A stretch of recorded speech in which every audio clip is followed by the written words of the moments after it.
things we've been talking about, but what's Yeah. the big value that you get out of that? Yeah, I think it's interesting. I've always kind of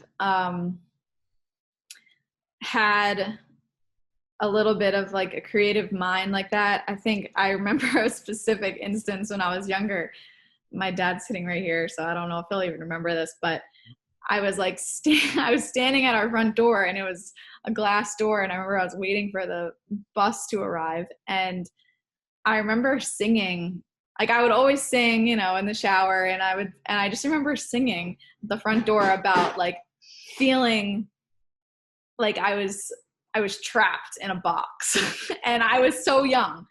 And this was not like, I was not singing a song that I heard. Like I remember I was singing a song I was like writing in my head.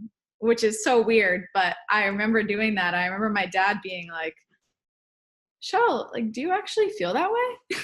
And I was like, no. Like I was like so confused, but I always just kind of had these very like deep thoughts. And people always kind of said I was older than I was, and I kind of always just felt things. I felt like a little differently than my friends did, or it just expressed it differently, and I always just kind of felt like I thought a lot, like I had a lot of thoughts, and I always was kind of very aware, even when I was really young. So it wasn't until I was in college where I really allowed myself to kind of start expressing myself in that way. I think when I was in high school, I felt like I needed to be one thing. Like I felt like I was the athlete. And I needed to be an athlete. I was lacrosse and soccer player, and that was what I needed to be. I needed to be the tough girl, that showed no weakness, and that was always mentally, tough, locked in, like always that kind of thing.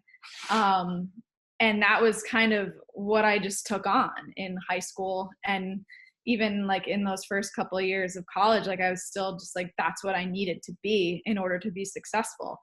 And then it wasn't until like my sophomore year, where you spoke to Lauren. She is unreal at music. She's an unbelievable singer. She's an unbelievable, she learned guitar that year. She taught herself along with this girl, Spring Sanders, who played defense for us in Northwestern. So they were just like, Spring was teaching Lauren guitar, and I was kind of just there. I would like listen in and was like super quiet and awkward. And then eventually I was just like, I feel like I should be learning this too. So I went and picked up a guitar and just started teaching myself on YouTube. And with that, I kind of started singing the songs that I would teach myself. And then from there, once I kind of learned the chords and stuff, I started writing. And I don't think that was something that I like just learned or started doing when I was that age. I think it was something I started doing. I started doing it, but I think it was something that was inside of me for a very long time.